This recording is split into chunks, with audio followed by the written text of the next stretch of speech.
Un saludo cordial y afectuoso para toda la audiencia y para el Ministerio Verdad Adventista. Agradezco a Dios por el estudio de la lección número 2 programado para el sábado 13 de enero. Enséñanos a orar. Un día estaba Jesús orando en su lugar y cuando terminó uno de sus discípulos le dijo: Señor, enséñanos a orar como Juan enseñó a sus discípulos. Lucas 11:1. La oración es un recurso vital para la vida devocional del creyente y su importancia se resalta cuando vemos el lugar que ocupó en la vida de Jesús. Lucas 11:1 relata el impacto que tuvo un discípulo al observar a su Señor orando a su Padre Celestial. Él descubrió el secreto de la eficacia de Jesús y pidió a su Maestro: enséñanos a orar. La oración aviva la comunión del creyente con Dios y le fortalece en sus momentos difíciles. Y aunque en ciertas ocasiones oramos de forma espontánea, cuando tenemos nuestra devoción habitual, nuestra adoración pública, debemos hacerlo con plena conciencia a fin de rendirle a Dios un culto racional. Podemos utilizar partes selectas de las Sagradas Escrituras, incluyendo los Salmos, para pedir aquellas cosas que anhela nuestra alma y volverlas motivos para alabar a Dios con nuestro canto. Pablo nos enseña a hacerlo de esta manera: oraré con el espíritu, pero también con el entendimiento. Cantaré con el espíritu, pero también con el entendimiento. Primera de Corintios 14:15. Y al hacerlo, abramos a Dios nuestro corazón con la confianza de que Él es nuestro Padre amante y el fiel pastor que cuida con mucha ternura nuestras vidas. Así como en el libro de los Salmos tuvo un papel importante en la vida devocional del culto hebreo, en la vida de Jesús y en la adoración de la Iglesia Apostólica, puede también poner a nuestro alcance enseñanzas que enriquecerán nuestra comunión con Dios. En esta semana veremos cómo los Salmos nos ayudan en nuestro peregrinar por este mundo a crecer en nuestra relación con Dios, y así como fueron útiles en el enfrentamiento de los desafíos y adversidades de sus escritores, podemos usarlos nosotros de igual manera en los nuestros, y por su contenido teológico fortalecer así nuestra fe y nuestra confianza en Dios. Estudiaremos 4 salmos que nos invitan a, número 1, orar en tiempos difíciles. Salmo 44:2. 2. Orar en momentos de desesperación. Salmo 22. 3. Orar entre la duda y la esperanza. Salmo 13. Y 4. Orar pidiendo restauración. Salmo 60. Y finalizaremos con las aplicaciones pertinentes.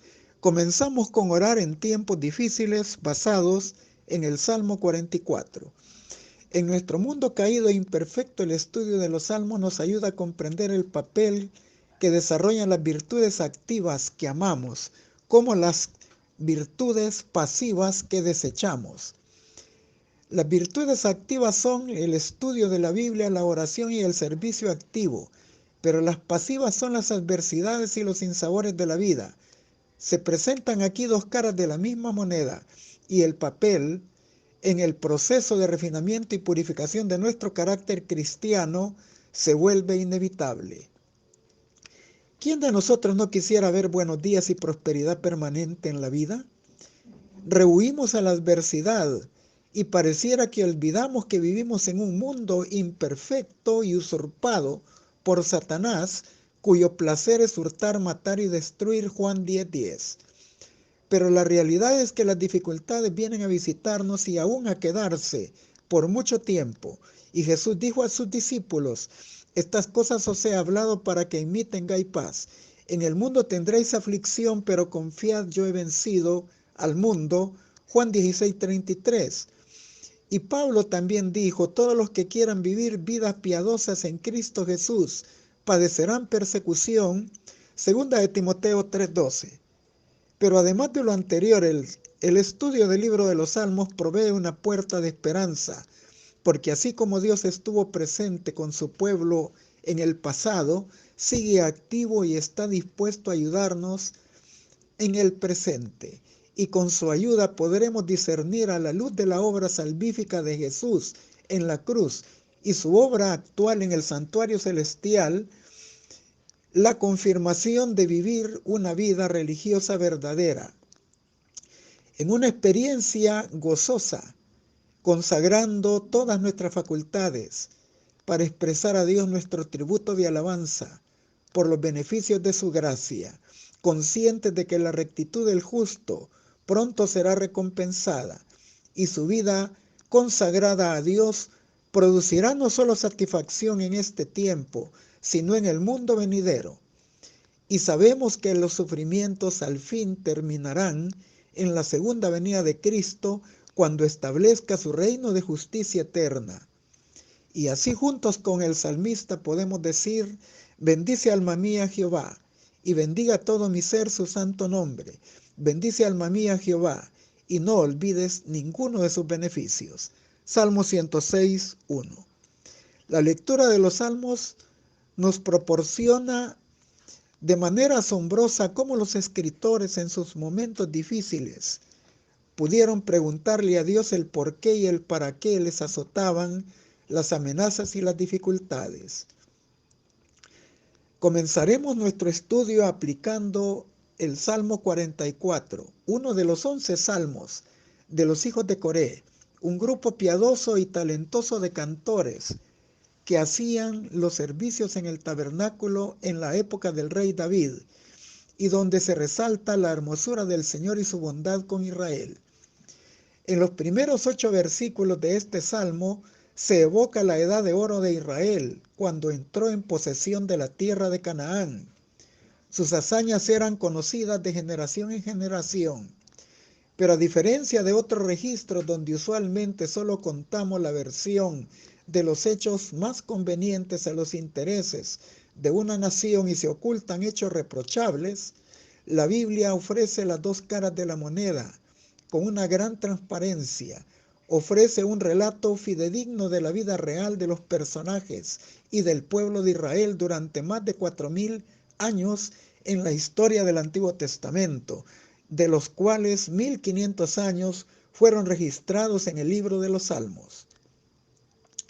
Y fue Dios quien inspiró a los profetas a escribir de esa manera fidedigna, porque el Espíritu de verdad que los inspiró los guió a decir también la verdad. Juan 16, 13, segunda de Pedro 1, 21, segunda de Timoteo 3, 16, 17. El Salmo reconoce que la posesión de Canaán fue un regalo de la gracia divina. Ellos fueron incapaces de enfrentar a sus enemigos experimentados y equipados para destruirlos. No es con ejército ni con fuerza, sino con mi espíritu, ha dicho Jehová de los ejércitos. Zacarías 4:6. Dios cumplió lo prometido a Abraham, los introdujo en la tierra e hizo pacto con ellos. Josué 23:13 y Deuteronomio 4:13. Pero ellos fueron infieles a su pacto. Oseas 6:7. Las amenazas de Dios son tan igualmente condicionales como sus promesas. Jeremías 18 del 7 al 10. Y la protección divina se retiró de ellos y vinieron sobre ellos las consecuencias de sus pecados en derrotas y cautiverio. En el Salmo del verso 9 al 16 leemos las siguientes quejas. Y luego vemos un cambio repentino en el Salmo, como el cambio de tono de un canto. Todo iba bien, pero ahora todo va muy mal. Y el salmista deja de reconocer las victorias de su pasado y se cifra en las derrotas del presente. Enfrenta a Dios preguntando por qué los ha rechazado. Le acusa de hacerlo volver tras el enemigo huyendo impotentes y derrotados. Pero en ningún espacio del relato figura un reconocimiento del pecado ni una mínima intención de pedir perdón con arrepentimiento. Cuando ellos honraron a Dios, sus días fueron bendecidos de corona de favores y de misericordias. Pero cuando fueron infieles, el pecado y sus consecuencias les alcanzaron. Números 32, 23. Nosotros debemos de aprender de la historia, o repetiremos los mismos resultados del fracaso de Israel, porque no hay nada nuevo debajo del sol. Eclesiastés 1:9. pareciera que dentro del pensamiento del salmista predominaba esta idea o esta realidad. Sin embargo, no todos habían participado en la infidelidad. Los hijos de Coré se habían mantenido leales. Por esa razón, el motivo del escritor pareciera tipificar como injusto que por la culpa de unos todos sufrieran las consecuencias. Sin embargo, nosotros podemos comprender que esta es la forma del proceso de refinamiento, una forma que ayuda a desarrollar la paciencia, la fe y la confianza inquebrantables en Dios, en su justicia y en su misericordia, y en su fidelidad al pacto, aunque no veamos inmediata solución a nuestros problemas. El Salmo recuerda a Dios que hay un remanente fiel, que no se ha olvidado de Él como los demás, que está sufriendo junto con los culpables.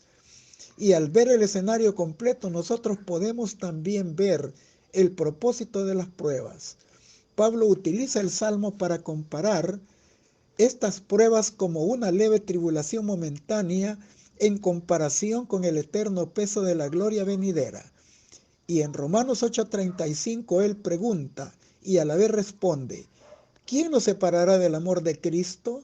La tribulación, la angustia, la persecución, el hambre, la desnudez, el peligro, la espada. Y luego repite el Salmo 44 en Romanos 8:36. Tal como está escrito, por causa de ti se nos hace morir todo el día. Fuimos considerados como ovejas del matadero. Todo esto lo repite cuando se sabe que somos sujetos de pruebas, angustias y tribulaciones, siendo aún fieles a Jesús. Pero en Dios está la victoria de su pueblo. En los versículos 23 al 26, él pide a Dios que no les deseche para siempre, que los levante del polvo y los redima. Y esta es la realidad que retoma Pablo en Romanos 8:37 cuando afirma que somos más que vencedores en el nombre de aquel que nos amó. Continuamos con orar en momentos de desesperación basados en el Salmo 22. En el estudio de los salmos descubrimos gemas valiosas. Una de ellas es el Salmo 22. Entre otros, es una profecía musical, tal como dice Primero de Crónicas 25 del 1 al 7, que los hijos de Asaf, Emán y Jedutún fueron apartados por David para que profetizaran con las arpas. Es evidente que el simple sonido musical de las arpas no profetiza, debía de ser acompañado del sonido de las voces que profetizaban con el canto, en armonía musical.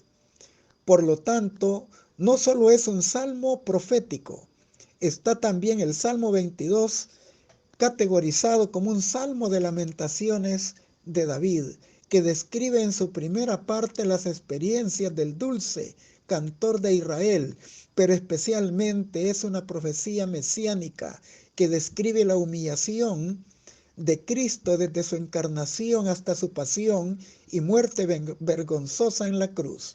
Y luego describe también su gloriosa exaltación, partiendo de su resurrección hasta su entronización a la diestra de su Padre celestial.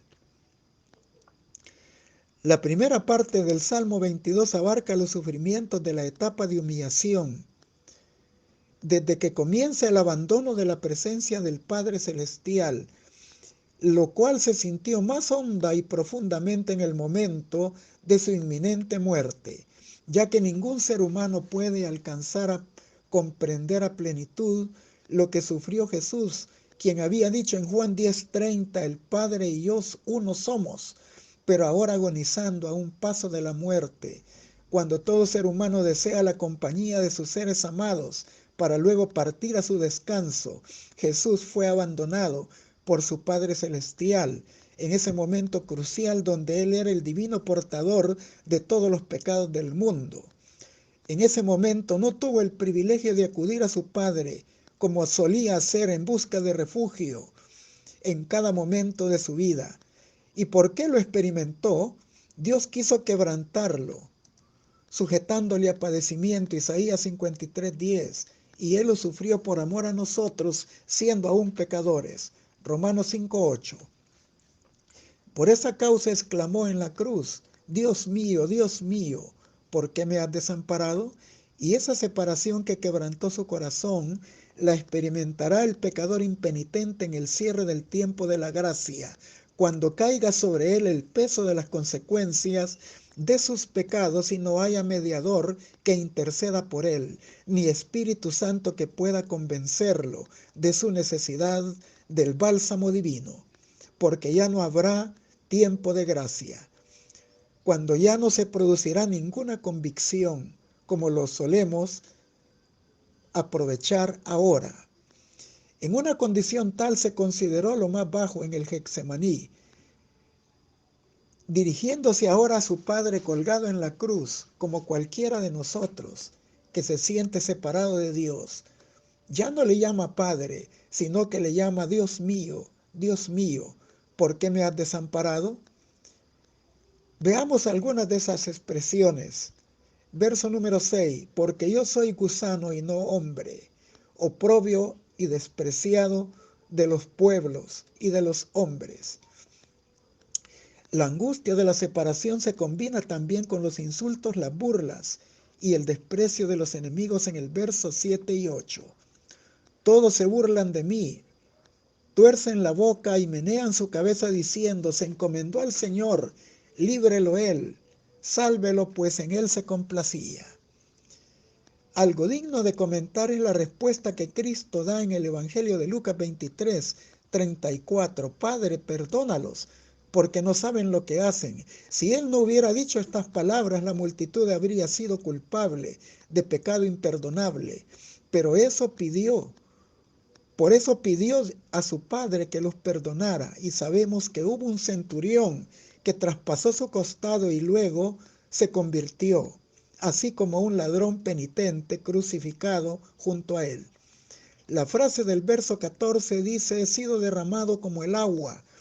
La excesiva transpiración del hombre muriendo a la intemperie del calor del sol, y después todos mis huesos se descoyuntaron, indicando que sus fuerzas estaban menguadas por la pérdida de la sangre, y sus huesos se descoyuntaron.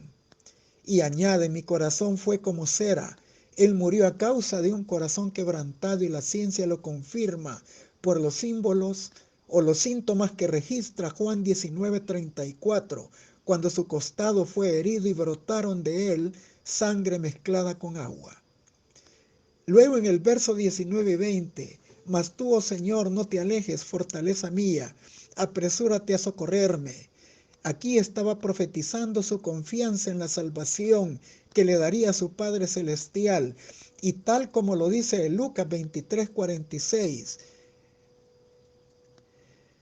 Padre, en tus manos encomiendo mi espíritu, denotan esa plena confianza después de haber terminado con éxito su obra en la cruz. El Salmo 22 describe la humillación y la exaltación de Cristo, como lo hace Pablo en Filipenses 2 del 5 al 11. Pero si queremos ver el resumen en un solo versículo, leamos también a Pablo en Hebreos 2:9. Pero vemos a aquel que fue hecho un poco menor que los ángeles, a Jesús coronado de honra y de gloria a causa del padecimiento de su muerte, para que por la gracia de Dios gustase la muerte por todos. En el verso número 22 hay un cambio radical en el Salmo. Se marca la transición de los sufrimientos de Cristo a su exaltación. Anunciaré tu nombre a mis hermanos, y en medio de la congregación te alabaré. Él no murió derrotado, murió victorioso. Aquí estaba anticipando la verdad que se proclamaría en el Hechos capítulo 4, versículo 11 y 12.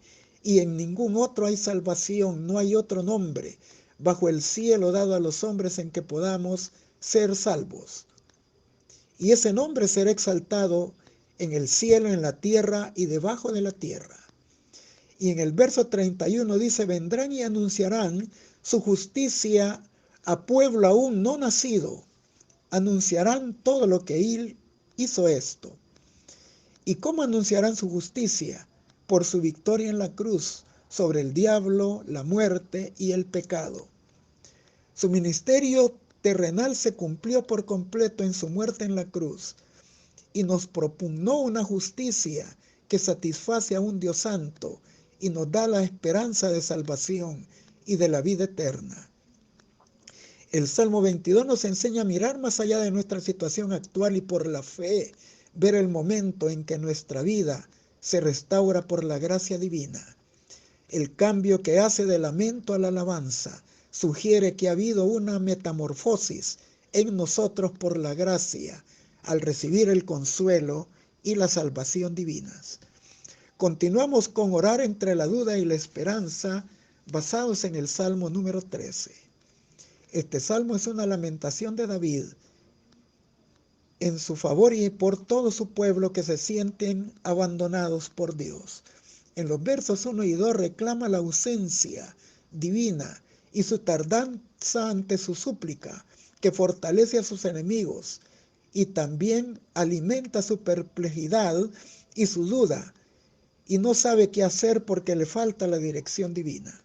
En el verso 3 y 4 le pide a Dios liberación antes de morir en manos de sus enemigos, pero también le pide que abra sus ojos para tener una nueva revelación de sus propósitos y poder y alcanzar la plena restauración.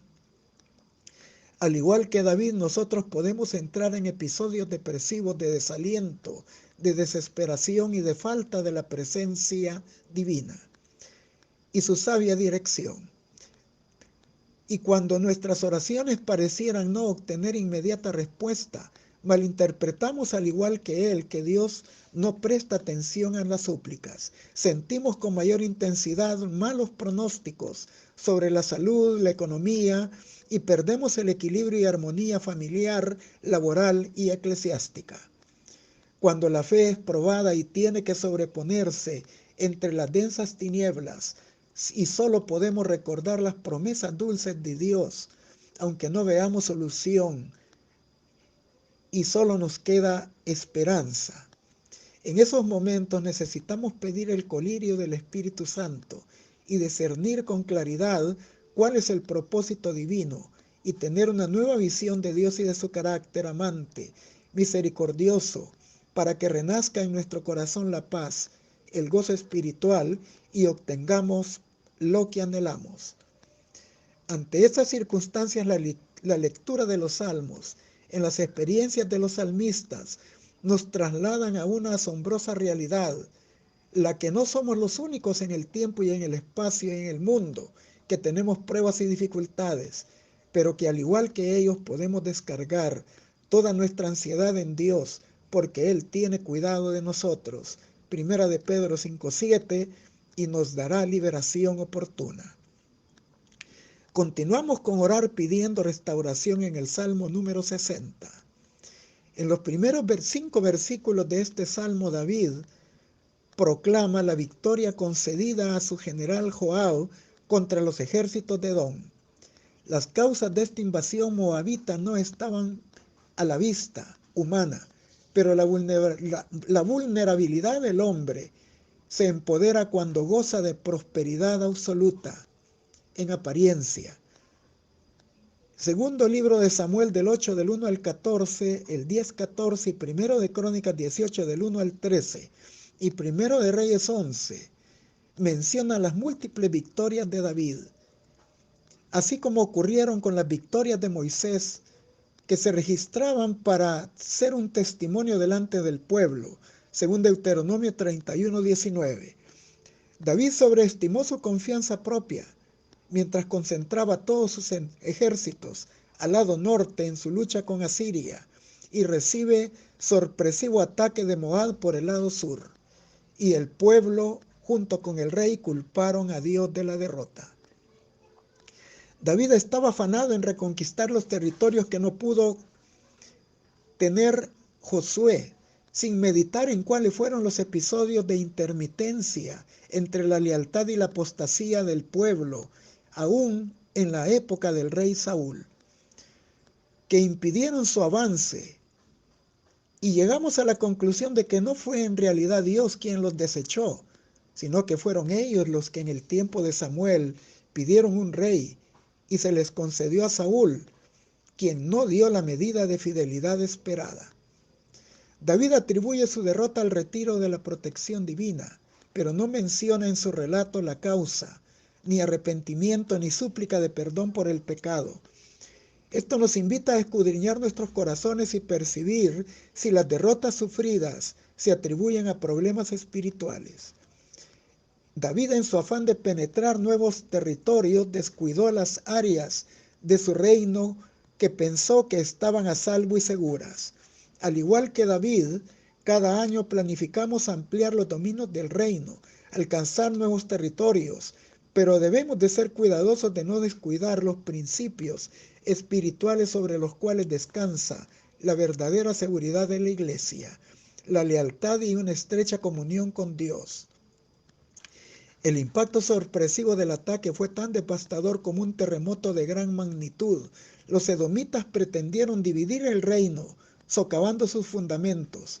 Y en esos momentos de crisis fue cuando David escribió este salmo.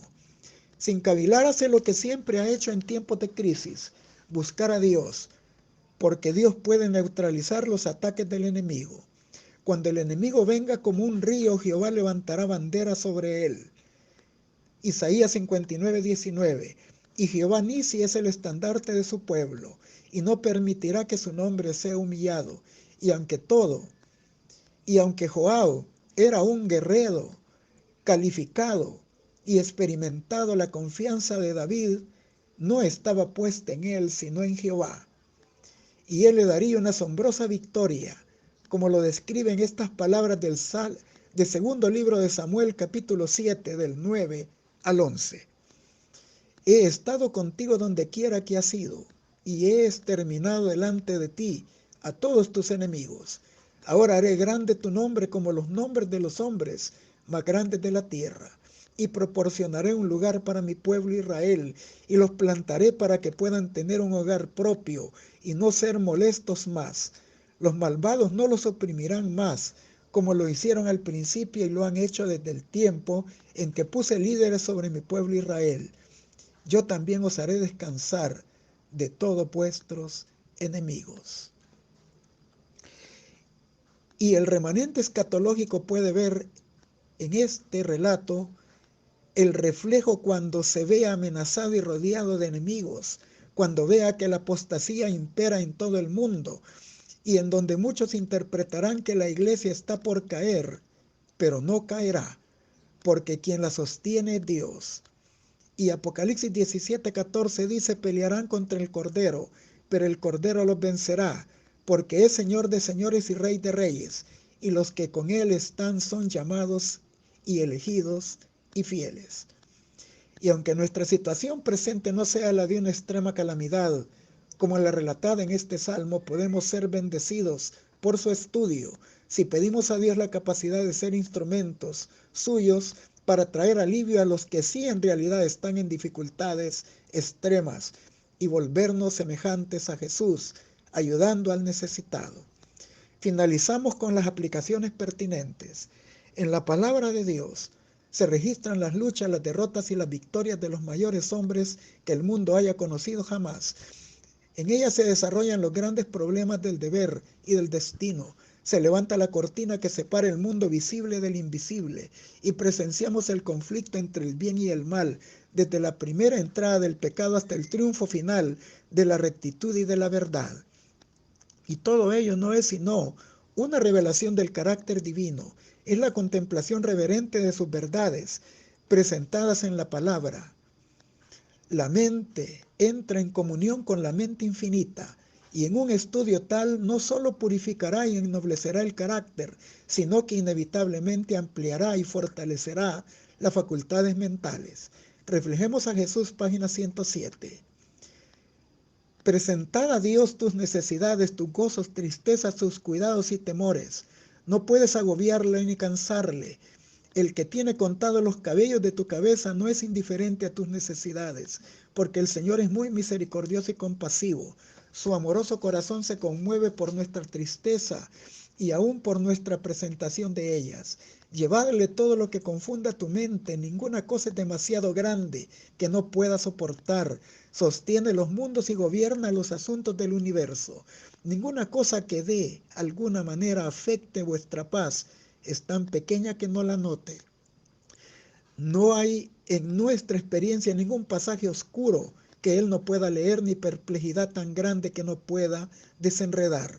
Ninguna calamidad puede acaecer al más pequeño de sus hijos, ninguna ansiedad puede asaltar su alma, ningún gozo alegrar, ninguna oración sincera escapar de los labios, sin que el Padre Celestial esté al tanto de ella y sin que tome en ello un interés inmediato.